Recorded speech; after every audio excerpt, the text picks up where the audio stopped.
I cut off my mom after years of manipulation. The last straw, she showed up after my major surgery just to complain about her date. This is an issue I have struggled with for more than 10 years regarding my relationship with my mother. Essentially, when I was 17 or 18, my parents got divorced, which did not have a significant impact on me. I was older and handled it more maturely, as both of them were extremely unhappy. My mother chose to relocate to another state, quite far away, and I had no problem with that. This left my father and me. He is the only family member I communicate with regularly, aside from the occasional aunt. Although our relationship was not perfect growing up, as he worked a lot, after the divorce, we developed a bond that went beyond that of a father and son. We became friends who relied on each other. He supported me throughout 2 years of college entirely, consistently provided me with excellent advice, and even when he seemed strict, he was always fair in the end. Now, regarding my mother, once she relocated, it became increasingly difficult to communicate with her over the phone. Many of her remarks were laced with jealousy, the discussions revolved solely around her, and there was a significant amount of crying whenever she faced difficulties. I realize this may sound cold, but I began to distance myself from her. Additionally, there are some aspects I haven't mentioned. She withdrew a substantial sum from my father's bank account, having never worked herself, before leaving, and took nearly all of our furniture along with most of the essential appliances while my father and I were away. After the divorce proceedings, my father had to pay her half of the house's value, in addition to monthly alimony for the rest of his life until she remarries. He never mentioned the furniture or the money taken from the bank in court, fearing she would face legal consequences. He wanted to avoid making my sister and me resent him, so he labeled it as a lost cause. The funds he had sent her were considered lost, yet were cashed. She claimed she lost them during the move, and somehow someone managed to cash the check. In summary, she probably fell prey to one of those scams involving Nigerian princes offering immense wealth in exchange for various things. She got conned. This is just one of the numerous deceptions I have uncovered over time. I also vividly recall a situation when she still resided at our house with my father and me. During my teenage years, I wasn't particularly proud of my behavior, but enjoyed going to parties. She even provided me with pain medication during the divorce process. On the night she left to move away, I had an intense nightmare that I can hardly recall. I remember it being incredibly inappropriate concerning my mother, and oddly enough, when I awakened, she was gone. I didn't remember saying goodbye or anything at all. It all felt dreamlike, and I have often speculated if it is a repressed memory. Years later, I recognized that I wanted to create more distance from her. I sincerely love my father and my stepfamily. They have always supported me more than my biological relatives. I once had to address my feelings regarding my mother with her, omitting details of the bizarre dream, to explain why I rarely spoke with her or wished to see her. She returned to our area after a couple of years, living with my sister. I finally communicated that she always appeared negative, seldom showed interest in my life, and consistently made disparaging remarks about my father and his wife. This conversation seemed to improve our relationship temporarily. She took a step back from her guilt trips and stopped bombarding me with phone calls. I began to respond more often, and we engaged in discussions. However, months later, she resumed her habit of guilt tripping, which once again became distressing for me. I allowed it to slide, but it was never enough for her, as she wanted to speak multiple times each week. I eventually invited her to join me and another family member from her side, along with my girlfriend at the time. During the visit, my mother hardly spoke a word to either me or my girlfriend, creating a very uncomfortable atmosphere. It was my girlfriend's first encounter with her, and she was aware of the entire backstory. Nonetheless, it was possibly due to her nervousness. Fast forward to later events, I sustained a severe injury, breaking my leg and ankle and multiple bones. My doctor informed me that it was the most severe break he had encountered in his career, predicting that I would require surgery and a lengthy period in a cast. When I inquired about the severity of my injury, he rated it an 8 on a scale of 1 to 10, with 10 being the likelihood of never walking again. This experience was one of the most painful and stressful in my life. Thankfully, I had a wonderful girlfriend, who is now my wife, along with a supportive father and stepfamily to care for me. I have never been more grateful for a group of people in my life, realizing how much they truly mean to me during such a challenging time. Then, the day after my surgery, my mother arrived. I was in excruciating pain and unable to move, lying on the couch. For a full 24 hours, I could hardly turn my head to watch television. I had to endure the pain. My mother chose that moment to visit. Why? She had been stood up on a date, the second time I had seen her in years, and began to complain about being stood up and sharing drama from her job, among other things. I had to ask her to leave, as I was in too much distress to handle it. This triggered a reaction in me, and I distanced myself once again. Fast forward to the present, I have fully recovered, married, and relocated to be closer to my father and stepfamily. I suspect this move upset my mother. Although she now lives only half an hour away, I told her we could visit each other more often since it wasn't a difficult drive. Initially, she was enthusiastic until I mentioned that my stepsister had assisted me greatly and that my father and stepmother had provided substantial support. She reacted negatively to that and ceased communication with me for a while. I didn't chase after her. I never did, but eventually she resurfaced, bringing back her guilt trips. She even sent me a photo of a stranger I had never met along with a letter he had tried to send to me, but couldn't email for some reason, so my mother decided to photograph it, stating that I was causing her emotional distress and harming her health by refusing to engage with her. I grew exhausted with it all and informed her that I was tired of the guilt, manipulation, and outright envy towards my stepfamily and father. I told her it needed to come to an end before we could continue our conversations. This was the second time I had tried to set boundaries with her. Her final response was quite harsh. She cursed my father, claimed he had cheated on her, dismissed my stepfamily, and told me to go screw myself. I know he didn't cheat. I know precisely when my stepmother entered the picture, which was indeed before the divorce, but several months after my mother requested it. My father approached my sibling and me, saying he wanted to be honest and not betray our trust, but he didn't want to inform my mother. It became glaringly obvious to me after she moved away how manipulative and remorseful she was towards my father and everyone around me. Though she was a good mother to me growing up, now that I've matured, I care less about that. I have always kept these memories in mind, but I would rather endure mistreatment myself than allow my family to be mistreated. I never want them to experience something so negative again. After that last conversation, I hung up, did not reply, and severed all communication with her. I got married without her involvement and have been living my life normally.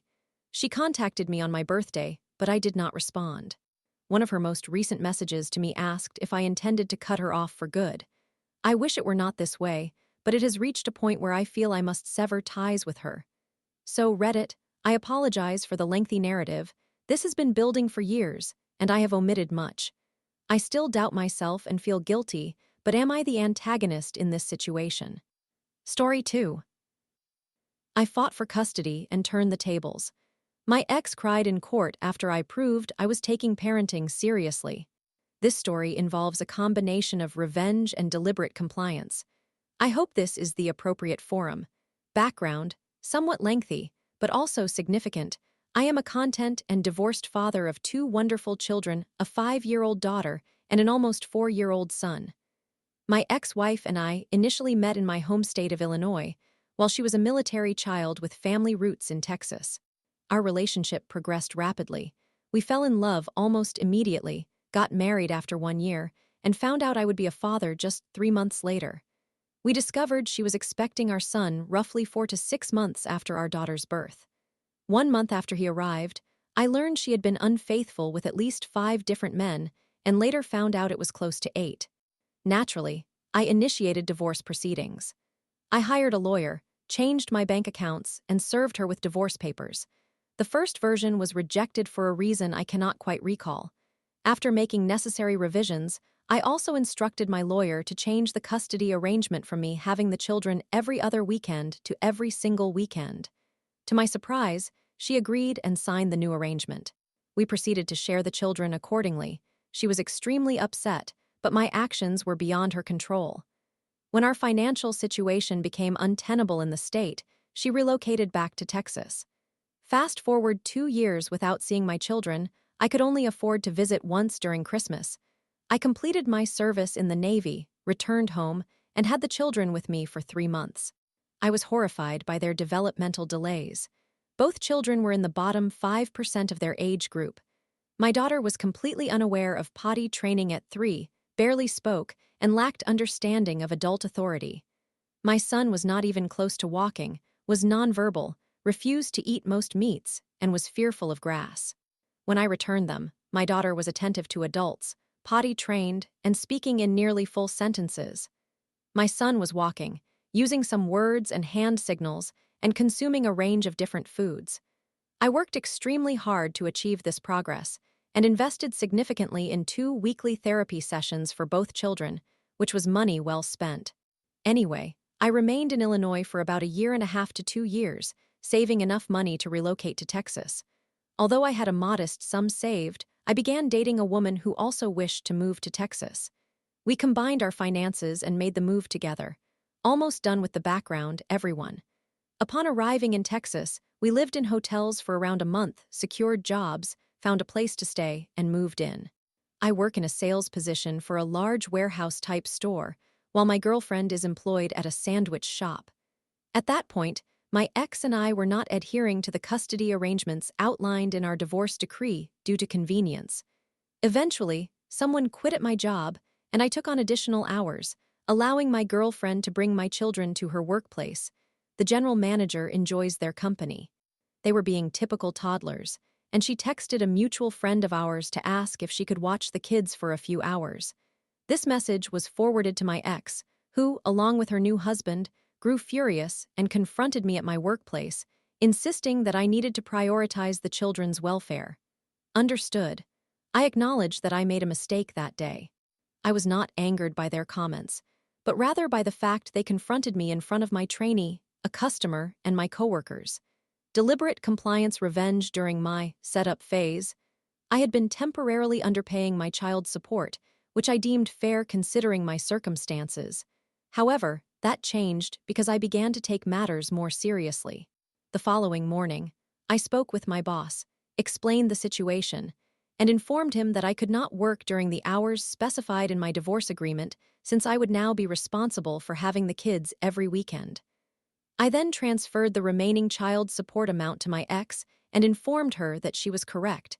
I needed to approach our arrangements with more seriousness. Therefore, I would be coming by after work to pick up the children for my court-mandated custody time. She was perplexed but agreed. I called her that Friday evening to ascertain whether she had prepared everything for the weekend, including medications for my son. She erupted in anger, claiming they had plans all day Saturday and church on Sunday morning. She yelled, "What are you doing making these demands all of a sudden?" Well, I am now prioritizing the children's needs and our agreements. I allowed her to keep the children on Saturday and pick them up Sunday morning. I then informed my ex and her husband that we would require at least a week's notice for any changes to weekend plans to accommodate any potential arrangements we might have generally, if they wished for something special with the kids, even at the last minute. Since I committed to being more responsible, my girlfriend and I kept extremely detailed records of any injuries, diaper rashes, skin issues on my daughter due to inadequate wiping, and physical conditions at pickup. We treated these skin issues, documented any changes in our notebook, and photographed the entries with time stamps. When the children returned, we noted any exacerbation of injuries or untreated skin conditions. We also enrolled the kids in additional therapy since they remained significantly behind developmentally. This process continued for a few months until, unsurprisingly, my ex reached her limit and took me to court to enforce the changes she desired. I presented the judge with all documentation, including medical records I had collected from day one, along with conflicting notes from my ex that she shared with the state-funded therapist for our son. I also documented all expenses incurred for the therapies I provided for the children. I displayed our meticulous records, time-stamped photos, and the numerous instances of injuries or untreated skin conditions we observed when picking them up. My ex broke down in tears, having brought her entire family and several friends for support. The increase in child support she sought was denied, and in fact, was nearly cut in half due to my reduced income, the expenses I bore for the children, and my overall time spent with them. As for the change in custody that she desperately sought, the judge ruled that it would remain as it was, with the exception of alternating Sundays, somewhat inconvenient. As we left the courtroom, she asked through tears, "How could you do this to me?" To which I replied, "I was simply taking our children's needs seriously." Edit, I have never denied my ex access to the children. If she wishes to have them for any reason and I do not have prior commitments, I allow her to take them during my allotted time. Edit 2, yes, they are my biological children. I do not require a paternity test. Even if they were not mine, I would still claim them as my own. The love I felt for them even before they were born surpasses everything else in this world. Edit 3, to all those criticizing me for neglecting my children by not seeing them for 2 years, understand that I was serving in the Navy. I made every effort to see them, but my leave requests were consistently denied due to medical issues. I maintained regular video calls with them daily and requested to say goodnight whenever I could. If you have never served in the military, it is challenging to comprehend how difficult it is to obtain leave. Edit 4, I could not relocate immediately to where the kids were because I was repaying $24,000 in marital debt, which cost me about $700 a month. I take responsibility for $10,000 of that spending.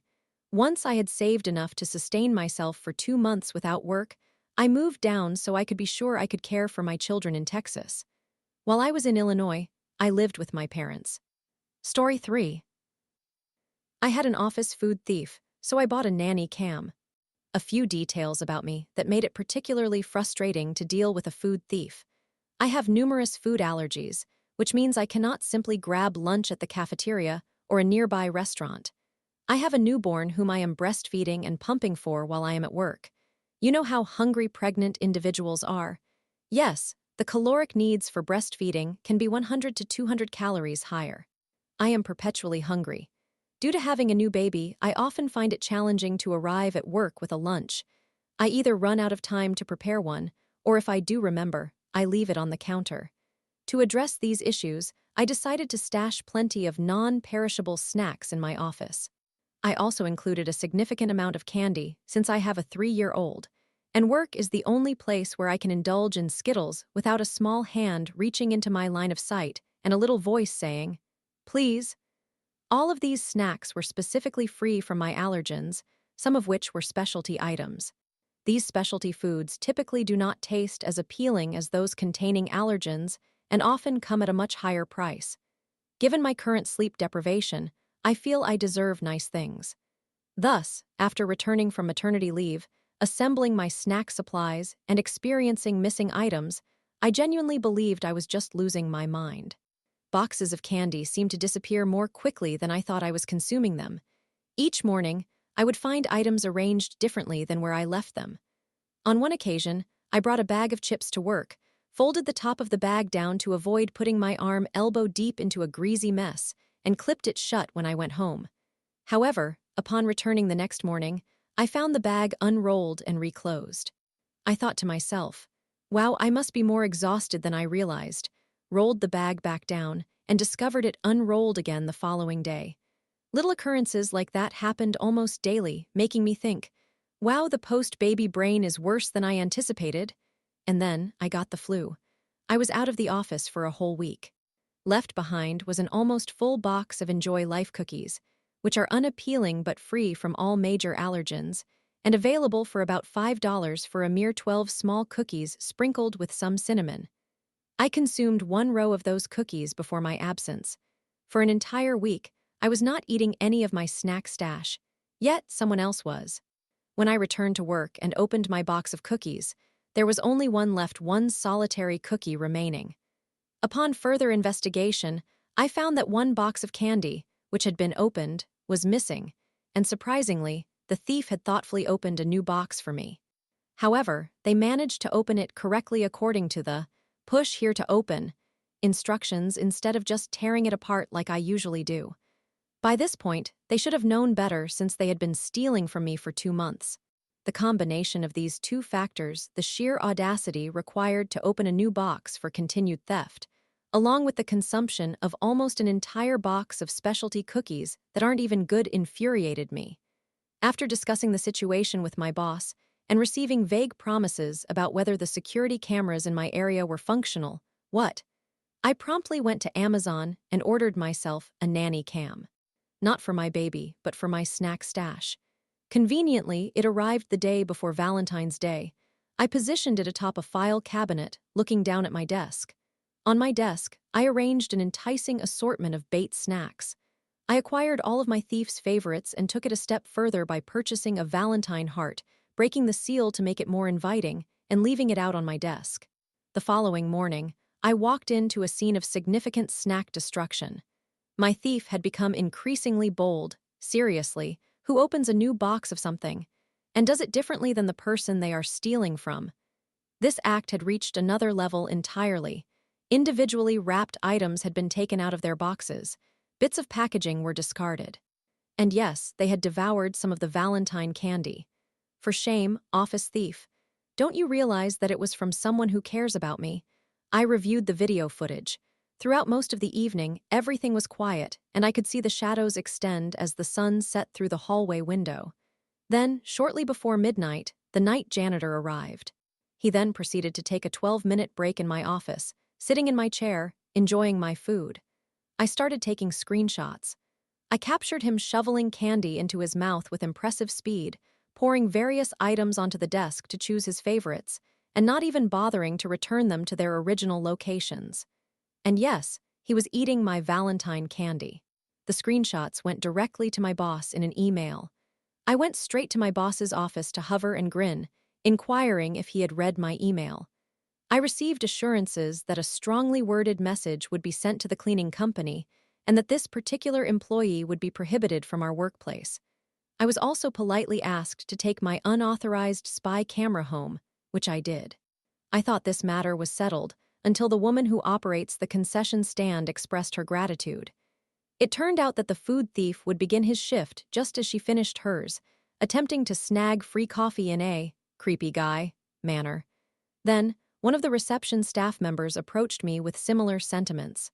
Although I had never met the man in person, it seemed it was not a pleasant experience for women encountering him. I had shared my screenshots with a few coworkers, and "who is eating you 5 rabbits in a long coat's food?" became office gossip. Word spread quickly, and since I worked an earlier shift, I didn't recognize him, but those whose shifts overlapped did. I had not mentioned my actions to my husband because when I came home furious about the blatant theft during my illness, his only response was, "You really shouldn't leave food at work." However, when I arrived home with the nanny cam and explained where and why I acquired it, I was surprised by his reaction. "You know, I think this is the first time I've seen you stand up for yourself. I'm proud of you." You know what, Reddit? I'm proud of myself too.